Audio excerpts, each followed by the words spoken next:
لو عايزة تعملي كبدة اسكندراني وتطلع معاكي زي بتاعة الشارع بنفس الطعم والريحة، تعالي أقولك ازاي. هجهز التتبيلة بتاعتي عبارة عن توم، والثوم بيكون كتير، وفلفل حامي. الكبدة الاسكندراني لازم يكون فيها فلفل حامي. هدقهم كويس لحد ما ينعموا، وبعد كده هضيف ملح وكزبرة وكمون ورشة خفيفة من الشطة وخل وليمون، وهنقلب التتبيلة كويس جدا. وبعد كده بقى طاسة على النار، هنحط حبة حلوين من الزيت.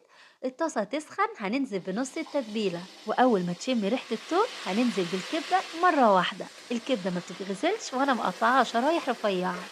أول بقى ما لونها تتغير هنزل بباقي التتبيلة. هضيف بقى شرايح من الفلفل الرومي والحار، أنا بحبها تكون مشطشطة كده. الكبدة ما بتاخدش وقت خالص على النار، بتستوي بسرعة. اعملوها يلا سندوتشات وعليها عصرة ليمون وطحينة، واستمتعي بأحلى كبدة اسكندراني زي بتاعت الشارع بنظافة البيت.